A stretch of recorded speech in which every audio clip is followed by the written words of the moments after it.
A solar battery is obviously a significant purchase and it should work for you for many, many years. Here's how to make sure that you future-proof it properly.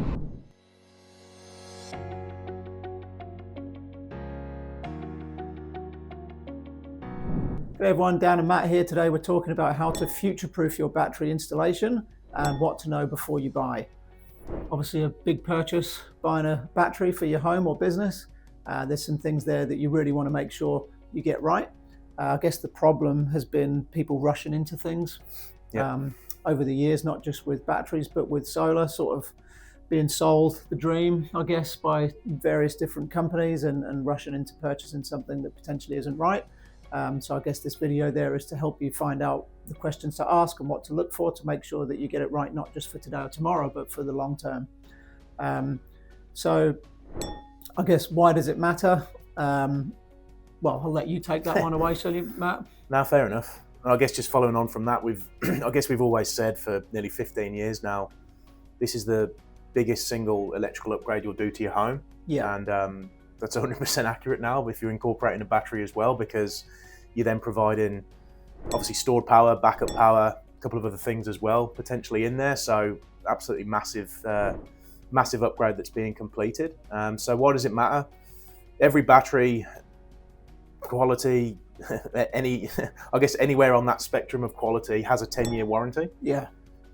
Whether or not the product, the installer, the manufacturer, anything will be around in that 10 years is a separate conversation. But ultimately, you're aiming for a system life of 10 or more years. Yeah, absolutely. Potentially a lot longer if that's really what you want to achieve here. So to get that right, there's only one crack at the subsidy. The subsidies scale back each year. So obviously making sure that you've got the right product that's going to stand the test of time and have someone around there to look after you is going to be the key. Things change over time. Things change with tariffs, so how we purchase, potentially sell power to and from the grid. The rebates change, obviously they're scaled back each calendar year already anyway. And the tech changes and the integrations that you'll have with things in your home are so different from even 5 years, 10 years ago in terms of what you can control, the level of control that you have even further to that. So just the integrations that you may not necessarily need watching this right now, but in 3, 4, 5 years, there's going to be a big adjustment there. And I think exponentially more than ever in terms of control because of the tariffs, making best use of the solar you generate, virtually zero value in sending any power to the grid. So all those little things and all those integrations are going to really be the key to making this as smooth as possible over the years. Yeah, absolutely. I think it's probably worth saying as well that you can't get everything right for the future because obviously there's some things that we just don't know. Yeah, for sure. And also you said obviously the tech changes. Sometimes that means that you plan for stuff and then something changes with the tech or the approval list and things like that, and that can spoil those plans a little bit. But I think if you're just giving yourself the best chance, aren't you, basically, of future-proofing it? Yeah, absolutely. So some of the key things to consider there. The first one, I guess, is your change in lifestyle, change in load potentially in the future. Yeah, I mean, a lot of clients that we're speaking to are looking to electrify their homes, their vehicle as well. That's a pretty clear one that we probably have that conversation with nearly every person. Yeah. May not necessarily be looking at a full electric vehicle, maybe a hybrid, a plug-in, some version of that anyway. And if that's not occurring right now, maybe that's the next car in 2 or 3 years. And that's obviously a huge difference to the load of the home. I know on my app, it's recorded my total and average consumption per day for having an EV. And it's about 11 to 12 kilowatt hours per day. Okay. That's pretty significant. Yeah, and that's obviously not necessarily happening at that average per day. That might be 35 for 2 days of the week. So again, that comes into play in terms of sizing and battery capacity. But yeah, switching away from gas for your hot water, heating, cooling, cooking, whatever else, they're huge changes. Lifestyle in terms of size of the family, and that could be going the other way as well. Yeah, kids moving out. Maybe older relatives coming in, so many variables that we could obviously go over there. Everyone tends to be using more and more aircon, potentially more heating, more appliances. Yes, some of those are getting more efficient as well, but year on year there just tends to be more stuff that you have. Yeah, it's true. I know I'm sure each and every person seems to have more stuff just hanging around. Yeah, and more stuff that plugs in. Yeah. So I've noticed over the years of having an original system in 2017, you can sort of track that consumption year by year, and there's been big jumps depending on obviously what we've done in the home. Obviously adding in ducted aircon, adding in an EV. Some people may add a pool or a pool heater. Adding in a couple of kids. Probably does, yeah, it definitely doesn't help in many ways, but yeah, in some ways it helps greatly. But yeah, if you're talking about it from an electrical side, it's they use some power as well, and that's going to get obviously worse with age. I could imagine there's more lights left on and more stuff plugged in. Yeah. I like to have a nice long shower and use, you know what I mean, the hairdryer and other stuff in there, but when you've got kids doing that as well. Start to blow your hair off, mate. You might want to stop using that one. Thanks, mate. That's very kind. I'll stop on the load and the lifestyle change there. What else do you reckon? Yeah, I mean, I guess the other thing there is considering it long term, which is quite hard to do. A lot of people will say, oh, look, I'm not going to buy an electric vehicle in the next couple of years. Let's just base it on this. Yeah. That's fine if that's how you want to do it. But as you mentioned earlier, this is 10-year plus. Yeah. Really try and have a think about that. And as you said, it can be downsizing or upsizing. Doesn't mean that you necessarily have to put in a bigger battery. Maybe you might put in something smaller on that after working that out. But just really trying to think about the long term and beyond that next 2 or 3 years. I was just talking to a customer just before doing this about an electric vehicle, and I said to him, I'm not buying one yet. Yeah. Probably not even going to buy one in the next vehicle I buy, to be honest, because I just get so paranoid about my battery on my phone. I'm too scared to buy an EV. I'll be constantly charging it, but I will eventually get one. Yeah. So if I was building a house again now, I'd consider that and size that in because it's inevitable for me. Yeah. And then obviously all of this stuff then flows on to getting the battery size right, and also not just the battery size, but the inverter size is important as well. Yeah. So the inverter size, this is something we keep mentioning because we keep getting questions about it, which is good. We want to obviously have that question because the inverter size is generally the bottleneck for how much power can go in or out of the battery at any time. So I've got a 5 kilowatt inverter with my battery, and I know just at times if you've got the aircon on, that could be running at 3 to 4. Yeah. You boil the kettle, you've gone over that 5 kilowatt discharge amount, you're pulling in some power from the grid. Yeah. There's just no way around that. So if there's a possibility of getting a larger inverter, if budget allows, if the network provider allows, obviously a couple of considerations there, but that really is the key to obviously delivering that power when it's really needed. And then the battery capacity, if again, it's within budget to go that little bit bigger now. And a conversation we've sort of been having a little bit more is sort of using that 10-year plan as an idea. If you have, for argument's sake, a 40 kilowatt hour battery, just for a round number, at year 10, it's probably quite likely that'll be around a 30 kilowatt hour battery when you factor in the degradation over time. Hopefully it's a little bit better. Yeah. But if you follow the manufacturer's warranty and obviously the 70% depth of discharge most are aiming for, you're going to be around that sort of that figure. So when you bring that back to future plans for how things may change in your home, it's worth planning for that size.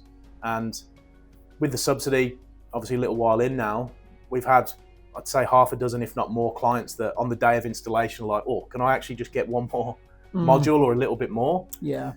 And we've had to come back maybe a couple of days or even a couple of weeks later, depending on stock or availability with other jobs. And it's luckily that it's caught there, because we've also had a few that maybe a month later, and this may be seasonal, they've had a high winter consumption with heating. It'll sort of smooth out obviously through that shoulder into spring, and then it will come out the other end with summer and probably go even higher. So the battery capacity is obviously the key to how much power you want to still be taking from the grid. And a few other bits to sort of come back to. And I guess that then leads into a VPP or a retailer. Yeah. And that will change over time as well. So not necessarily saying size the battery exactly for that right now, but we can probably agree that there'll be more options with VPP style and time-based retailers because the grid as a whole is changing so much. Yeah. So obviously that's been changing over years and years.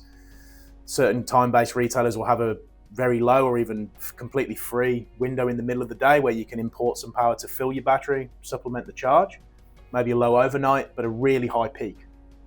And that's what you've got to navigate. Yeah, absolutely. The VPP and the retailer was on my list there of things to talk about. So we do that part now and then come back to panels, which also is important, how many panels you have. But that was probably quite a good segue into the VPP. It's worth talking about this before you get installed. Yeah. Because if you're really if you really want to take advantage of a VPP, and I'm talking probably more specifically about amber electric, because that's the most popular one and the one that's probably more crucial in terms of getting the battery size right, you need to be telling your consultant, your installer, the designer, whoever you're speaking to, that that's your consideration, because then what they need to be doing is working out with you what your load is during those peak times where energy is expensive. And if you can't cover those peak times with your battery and have some to sell back to the grid, it's probably not worthwhile doing the VPP.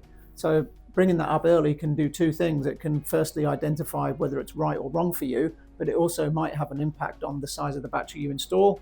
And if it's not going to be allowable for budgets or for whatever reason, then maybe you need to reassess and look at a time-based tariff or a traditional retailer, then recalculate your ROI, accepting the fact that you're probably not going to be able to enter into that amber or similar situation, and get it right before the system goes in. Because I can just see how many people are going to be going back to their installer and saying, listen, amber's not working for me, why not? Or I've already seen on the forums, I've had to move away from amber. That's not amber's fault. That's because it hasn't been identified early on. You haven't designed the system accordingly, and therefore it's not working. So having the discussion about which retailer is important as early on as possible. Yeah, 100%. I think that VPP part is key, and it's not definitely the be all and end all. For a battery, for me, is firstly about self-utilization. And many conversations we have are just people saying, look, I just want to have the AC running guilt-free.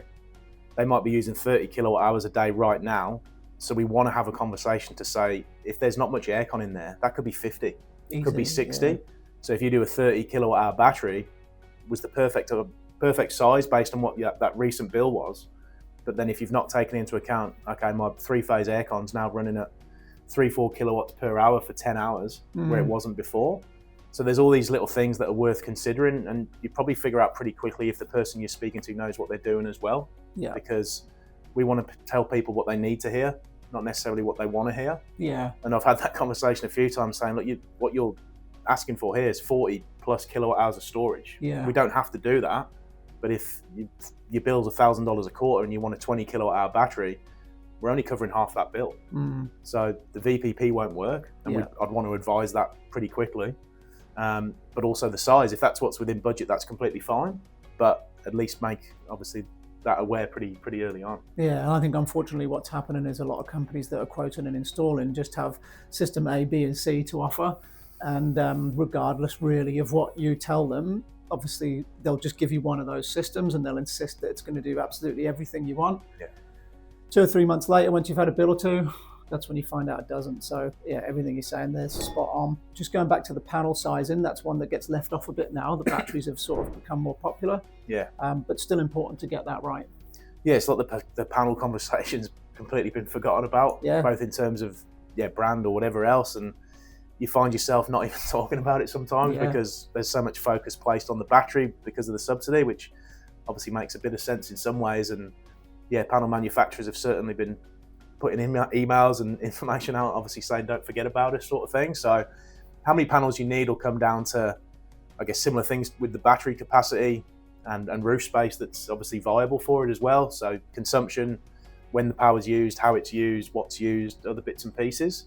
But I guess really, like, how many panels you need, I'd always be saying, look, cover the usable roof, realistically, if possible within budget. A colleague of ours just put 20 kilowatts on this week with a 48 kilowatt hour battery. It was an overcast day yesterday and he didn't fill his battery 100%. And he was cursing that he didn't do 23 kilowatts of panels. And that little extra obviously wouldn't have made a massive difference on an overcast rainy day. But that's the mindset of once it's done, it's done. And then it's always like, oh, I could have done that extra 2 panels or whatever it might be. So whatever's the viable roof space, we're installing a lot of power panels on south-facing roofs now that you wouldn't have 10 years ago. Just because the demand's increased so much. We want to store the power, capture everything we can. So again, let's look at all viable options, get a load of panels on the west if that's what's possible, because you tend to find a lot of power's used late in the afternoon.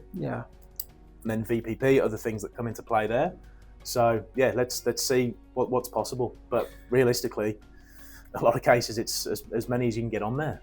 I think one of the things that also gets forgotten, a lot of people are on the time-based tariff where you get some free or very cheap energy for a specific period, or on a VPP where you can access really cheap LNG during the day to charge your battery. And a lot of people are saying, well, I don't need panels anymore. Yeah. And technically, yeah, that's true. You can still charge for cheap or for free within certain time windows. But what you don't get is the energy early in the mornings to charge your battery when the energy is still expensive from the grid, but your solar hasn't fired up yet. Yeah. You don't get it late in the afternoons. If you've got your panels on a western roof, obviously your panels can keep going into that peak period into the evening. And then you don't need to charge your battery. Sorry, you don't need to discharge your battery as early, so you can then either sell more back or retain more to get you through the evening. And then obviously backup power. Yeah. So if you don't have panels or you don't have enough panels, yes, that's fine at certain times. But if the power cuts and you want to recharge your battery, you can't do it without panels, and you can only do it to a certain extent with minimal panels. So yeah, I think everything you said there was spot on too. And that probably is a good segue onto the next thing I had on my list to talk about, which is getting your backup power right. Yeah. It's not all even, it's not all equal, sorry. Every battery is a little bit different in the way it does backup. We probably can't get into all the intricacies there, but it's a massive thing, and I think people are getting pretty ill-advised on that. Yeah, it definitely it feels that way. And I guess that's a big point to make, to say, look, whatever you deem essential for your home in a backup scenario, explain that to the person that you're speaking to. Yeah. It might be full home, it might just be critical loads like your fridge, some lights, some other bits and pieces. But as long as that conversation's been had about how that's achieved with the system that's going to be installed, and obviously with the installation, that's the key, because you're just seeing these adverts saying like full backup, whatever else might be on there, and it's not created equally, as you mentioned before. So have that conversation, because if backup power is really important, which probably should be. Yeah, it is for most people. For most people, make sure you're getting exactly what you're requesting. Yeah, I think, as you said, what's happening is people are just putting back up, and they might have a phone consultation where the question is asked, does this battery back up? Yes, and then that's it. Yeah. It needs to be more detailed than that. What 100%. circuits can I back up? What is the capacity? How does it change over? Will it recharge the next day? Or do I have to wait for the power to return for that to work? Yeah. And then just fact check it, because I think a lot of people that are solar consultants and installers, some they don't know, and so just do your due diligence there, because there's nothing worse than getting back up wrong and having a power cut and finding out then that it doesn't do anything you want it to do, or very few of the things you want it to do, or just not work at all. Yeah. So very, very crucial.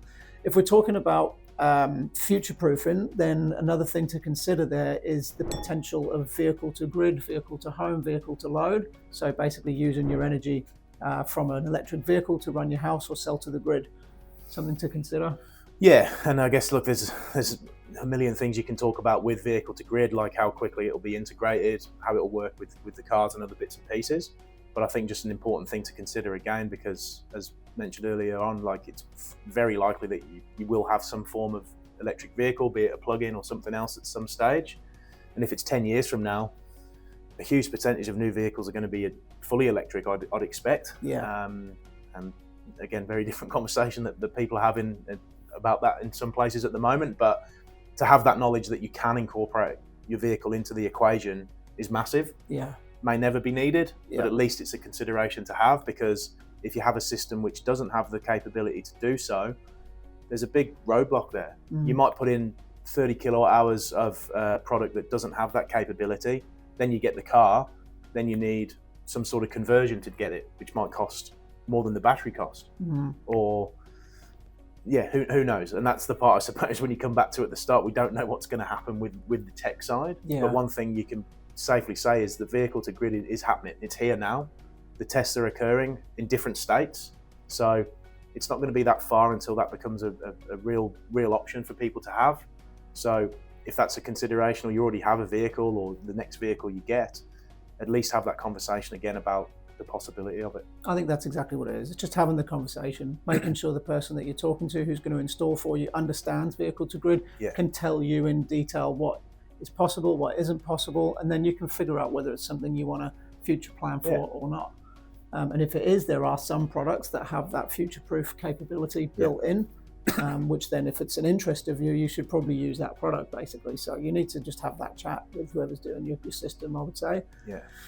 One of the other things to consider, I guess, also leads on to that, the vehicle to grid, is just making sure that you're leaving space for things in the future. Space in your board, space within the battery stack, whatever else it is, just thinking about those future needs there.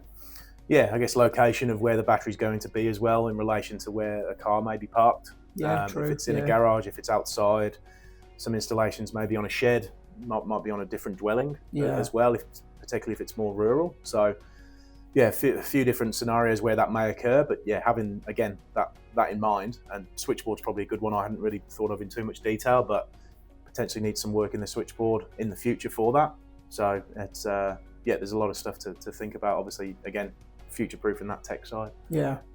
And then the last thing there was, before we go into some of the mistakes that can easily be made, is if you are purchasing a battery and you know that you're going to be leaving the house in a short period of time, the sell-on value of the house. I mean, when I put my battery in, my intention was to sell the house quite soon.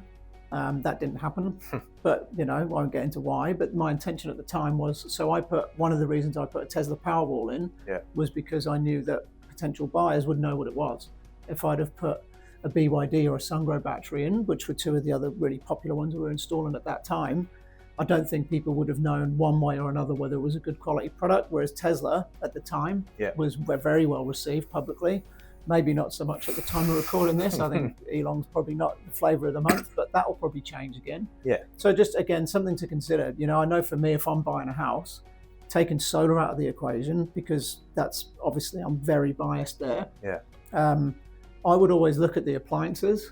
So the cooktop, aircon, air conditioning, stuff like that. And if it's cheaper brands, I'd wonder whether the rest of the build quality wasn't there. And I think it's the same for solar and battery, and that will become more important as the market is more educated. 100%. So I think that covers all the sort of things to consider. And then a few mistakes that we see people make commonly, and probably the biggest one is getting a quote, looking at the price and making a decision. I guess it's like with anything that you purchase realistically, but obviously with this, very different, because there's not only the equipment that's being installed, but the installation that's being carried out as well. And that's where you often get that fluctuation based on the installation quality, the support and the service over time. It's been a strange year in terms of, I guess, pricing for systems, because obviously an abundance of work and very chaotic industry at the moment. I don't think that's unfair to say. No, that's absolutely fair. Where we've obviously had a lot of people that are purely just looking at that end price, and there's price in there that just doesn't make any sense for a number of reasons, to deliver a quality product installed professionally and safely, but also to support people. And if you are looking at price only, definitely go into it with your eyes open, because there's nothing really great that comes purely off price, I would say. And 100%. You need someone that knows what they're doing, and if they do know what they're doing, they're going to be charging a fair price, but not necessarily the lowest price. Yeah, I think a fair price is the right word. And we overheard a sales conversation recently, didn't we, with someone promising best price, best install, best price, best install, I think they kept saying. And the two things just don't go together. It's impossible to do the best quality install for especially in this industry, where it is so price driven. It's a very low barrier to entry. There's government rebates. That means there's a flood of people coming into the market installing solar energy and batteries. And unfortunately, the way that they want to win business is just by being the cheapest, because it's the easiest way. Drive your costs down as much as you can, cut corners wherever you can, advertise the cheapest price you can on a Facebook ad or somewhere else, and then sell option A, B, or C, and just get it done as quickly and as easily as possible. And that's how you get a cheap price. Not hard to do. No. If we wanted to operate that way, it would take a half an hour of changing things, and you'd be able to run a load of ads and probably do quite well. But it's very short-sighted. And so I think the key point there is getting the products right and not getting the price right. So making sure they're the right products for you. Anybody who's just telling you need to have this product without a proper consultation probably means they've got a warehouse full of that product and they're selling it to you because it benefits them. So getting that product right, getting all the other things we talked about right, so your backup, the correct inverter size, the correct panel size, the correct battery size, having a full detailed in-depth consultation with a really reputable company, and then making sure that the person that's installing it is going to be there in the long term as well.